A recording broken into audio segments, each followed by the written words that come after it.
Voice over একটি video viral হবার জন্য খুবই ইম্পর্টেন্ট একটি পার্ট, কারণ আপনার ভয়েস যদি কিছুটা এমন হয়। হ্যালো গাইস, তো আজকের এই ভিডিওতে আমি আপনাদের দেখাবো কিভাবে আপনারা প্রফেশনাল ভাবে সাউন্ড রেকর্ড এবং এডিট করতে পারবেন। তাহলে আপনার অডিয়েন্সের আপনার ভিডিওটা স্কিপ করে যেতে 5 সেকেন্ডও সময় লাগবে না।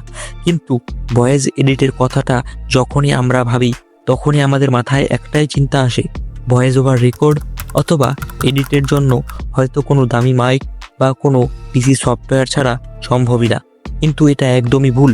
আপনি আপনার কাছে থাকা সাধারণ স্মার্টফোনের সাহায্যেই প্রফেশনাল ভয়েস রেকর্ড অথবা এডিট করতে পারবেন। তাই এই ভিডিওটি স্কিপ না করে পুরোটা দেখুন। স্টেপ বাই স্টেপ আমি আপনাদের দেখাবো কিভাবে কিছু সিম্পল টিপস ফলো করলে আপনিও আপনার ভয়েসকে প্রফেশনাল লেভেল বানাতে পারবেন।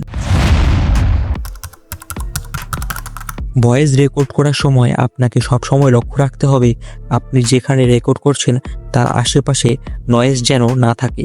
সেজন্য আপনি একটা কাজ করতে পারেন, হয় খুব সকালে ভয়েস রেকর্ড করুন অথবা খুব রাতে ভয়েস রেকর্ড করুন, কারণ এই দুই সময় নয়েজ একদম থাকে না বললেই চলে। এবং আপনি নর্মালি যেভাবে কথা বলেন সব সময় সেইভাবে কথা বলার চেষ্টা করবেন, তাহলে দেখবেন আপনার ভয়েস আরও ইন্টারেস্টিং শোনাবে। ভয়েস এডিটের জন্য সবচেয়ে বেস্ট অ্যাপ যেটা আমি পার্সোনালি ইউজ করি সেটার নাম হচ্ছে লেক্সিস অডিও এডিটর। এটা আপনি প্লে স্টোরেই সম্পূর্ণ ফ্রিতেই পেয়ে যাবেন এবং এটা কিভাবে আপনারা সঠিকভাবে ইউজ করবেন সেটা এখন আমি আপনাদের সামনে দেখাবো। তো বন্ধুরা, ভিডিওটি শেষ পর্যন্ত দেখতে থাকুন।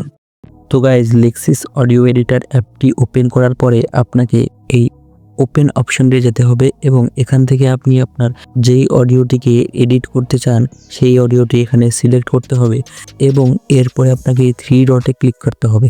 3 ডটে ক্লিক করার পরে এফেক্টস অপশনটি রয়েছে, এখানে ক্লিক করতে হবে। এরপরে আপনাকে এই নয়েজ রিডাকশন যে অপশনটি রয়েছে এই নয়েজ রিডাকশন অপশনে ক্লিক করতে হবে এবং এখানে যে সেটিংটি করা রয়েছে এই সেটিংটিতে আপনাকে অ্যাপ্লাই করে দিতে হবে। তো এটা অ্যাপ্লাই হওয়ার পরে আপনাকে আবার 3 ডটে ক্লিক করে এফেক্টস অপশনে যেতে হবে এবং নিচের দিকে স্ক্রল করার পরে দেখতে পারবেন যে ইকুয়ালাইজার/এমপ্লিফায়ার নামে যে অপশনটি রয়েছে এখানে আপনাকে ক্লিক করতে হবে। এটাতে ক্লিক করার পরে এখানে আপনাকে ভালো করে বুঝতে হবে যে বাঁ দিকে যে অপশনগুলো রয়েছে এটা আপনার অডিওতে বেস ইনক্রিজ করবে এবং ডান দিকের অপশনগুলি আপনার অডিওতে ট্রেবল ইনক্রিজ করবে। তো আপনারা আপনার অডিও অনুযায়ী এখানে সেটিংটি করে নেবেন এবং সেটিংটি করার পরে অ্যাপ্লাই অপশনে ক্লিক করতে হবে। তো এবার আপনাকে লাস্ট স্টেপ যেটা করতে হবে, 3 ডটে ক্লিক করে এফেক্টস অপশনেতে গিয়ে এই নর্মালাইজ যে অপশনটি রয়েছে এটাকে ক্লিক করে অ্যাপ্লাই করে দিতে হবে। তো বন্ধুরা, এই কয়েকটি সিম্পল টিপস ফলো করলেই কিন্তু আপনিও আপনার অডিওকে প্রফেশনাল লেভেলের এডিটিং করতে পারবেন। তো গাইজ, ভিডিওটা যদি ভালো লেগে থাকে অবশ্যই ভিডিওটিকে লাইক করে চ্যানেলটিকে সাবস্ক্রাইব করে একটি কমেন্ট করে দেবেন। তো দেখা হচ্ছে পরবর্তী কোনো ইন্টারেস্টিং ভিডিওর সাথে।